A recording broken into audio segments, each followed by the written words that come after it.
Hello, I'm Leigh Hatcher from HammondCare Public Affairs in conversation with Professor John Swinton, Professor in Practical Theology and Pastoral Care in the School of Divinity, History and Philosophy at the University of Aberdeen.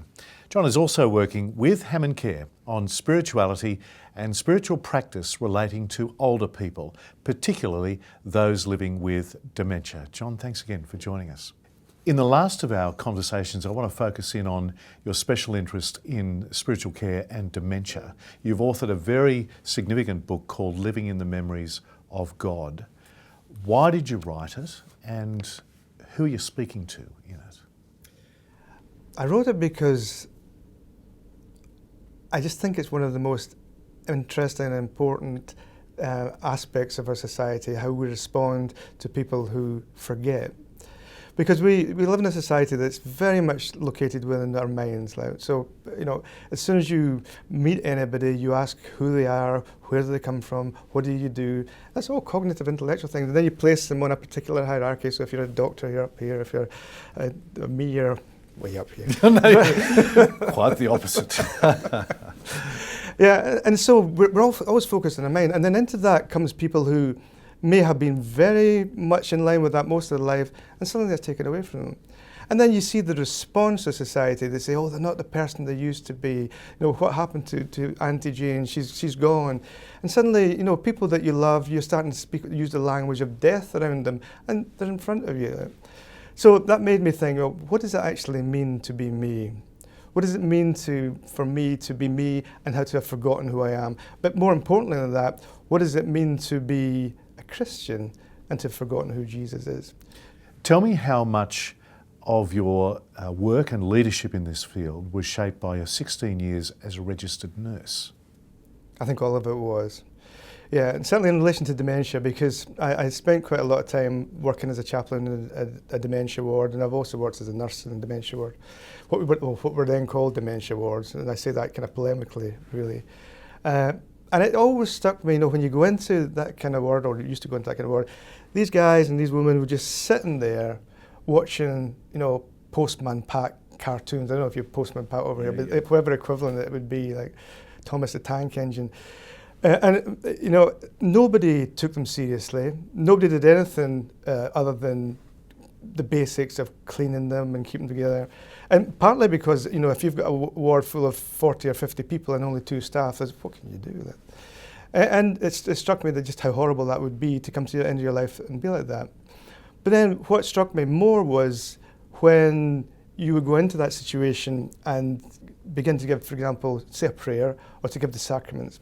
And you're going to see people really moving, participating in ways that they just don't at other points. And you listen to people and people will say, well, that's okay, that's well ingrained memory, it doesn't mean anything. Of course it means something. And it means something because they're there. It's not like it's Gladys and James that are not doing these things. These guys are doing these things. So something has happened, something important begins to emerge from that.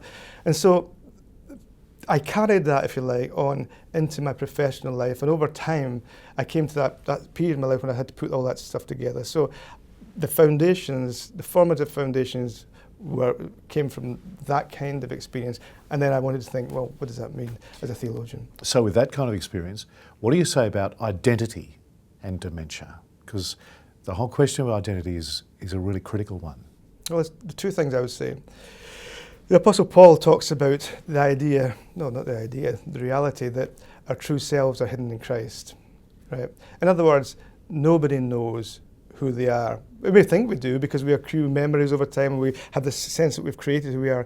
But Paul says, no, you don't have no idea who you are. The only person that knows who you are is Jesus. So your identity is always held in Christ, and it's always, in that sense, a mystery to you. And secondly, everything that we do, everything that we are, is gifted to us. So everything that we do and everything we are is given to us by God. So therefore, we don't belong to ourselves. Our identity never did belong to us. It always belonged to God. And when we start to lose our memories, when we start to lose ourselves, and this is where the title of the book comes from, God holds our memories. God keeps them, and who we are is safe there. Now, for you and me, watching on temporal time, watching somebody shifting and changing, you might say, they're not the person that they were, but of course they are. It's not the person we want them to be at that moment in time.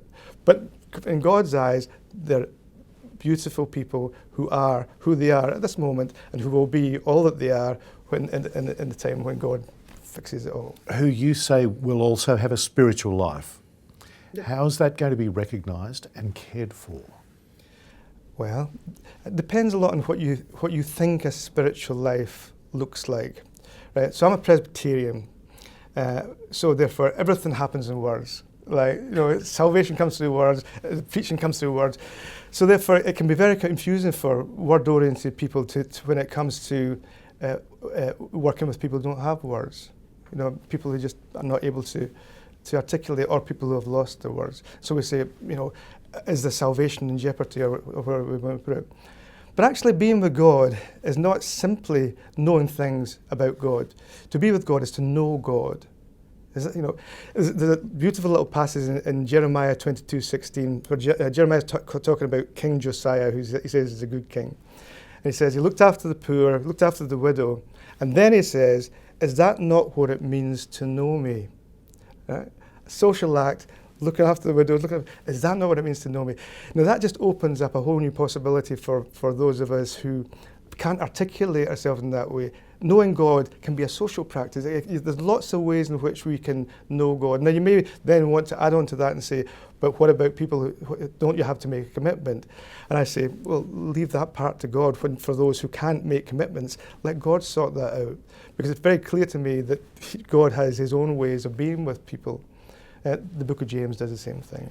Can we talk about two particular projects that you're working on with HammondCare? Yes. The first is Living Well with Jesus, holding on to the Bible in the midst of forgetfulness. What's the idea there, John? The idea there is that, well, the Bible is obviously very important for Christians, but it's identity forming, right? So it actually gives us a sense of who we are in the world, why we're in the world, who God is, and it stores up stories and narratives and memories that help us to remember who we are. And it's profoundly important for our well-being. Now, when you begin to lose the ability to read the Bible or to remember the Bible or to cognate in that way, then you can lose certain, ways of understanding yourself that were previously very important, but now you're struggling to find them. So that project is going to try and work out a variety of different ways, multimedia ways, in which we can keep people in touch with the Bible for as long as they can. I mean, sometime will come when we all forget in that sense, and that's when we just hand ourselves over to God. But in the interim, beginning to develop materials that can help people to find ways of re-engaging with the Bible, whether that's through music, through hymns, through psalms, through audio-visual, whatever it is. But that's the intention, to help people just to hold themselves in that space as long as they can. You're also talking about another video project called Dying with Faith and Hope. How would you rate the need for something like that in the area of, say, palliative care? I think we need to regain the practice of dying well and work out what does it mean to live a good life and to live a good death. And of course, the way you live your life actually influences deeply the way in which you die. I actually think that end-of-life care begins in Sunday school, because the stories and narratives that you teach people and what you teach them about death, about living, death and dying in these early formative years will be crucial later on when you're beginning to face dying yourself. And so the intention of that project is simply to develop resources to help people, Christians in particular, to live well and to die well. You're also working on a project in Scotland called the Purple Bicycle Project. First of all, why the name, and what is that doing? Yeah. It's a project designed to develop materials and approaches to access the spiritual needs of people with advanced dementia, people who are no longer able to cognate in the way that religious communities sometimes want them to. The name itself comes from South African theologian Lapsley, who during the time of apartheid received a parcel and had his hands blown off. Right? And he became an activist for reconciliation and forgiveness. And he has this idea of bicycle theology, right? So bicycle theology runs like this. Somebody steals your bike, right? And they feel a bit bad about it. And so they come back and they ask your forgiveness. And you give them your forgiveness, but they keep your bike. And so I think there's something very powerful in that. And the idea is that people with dementia have a similar experience, insofar as we have a lot of rhetoric around these people should be seen as full citizens, as full persons, should be respected and loved, and we blow that trumpet, but in reality, we keep on doing the same things we always did. Yeah. So it's a big personal persona here, but under here we don't do very much. And so that's where the Purple Bicycle project comes from. The word purple comes because my colleague Harriet Mowat just likes it. HammondCare purple, hopefully. Of course. But it is making a difference in the training of people. It does, yeah. We've been working for the past 2 years with an organisation called Methodist Homes and Parklands Homes in the UK, trying out these materials just to see whether they actually work in relation to chaplaincy or in relation to organisations. And they seem to work really well. And the response we've had thus far is that, yep, these are good materials that do what they say they will do. So I'm hopeful. Good stuff. Professor John Swinton, thanks so much again for joining us. Yeah.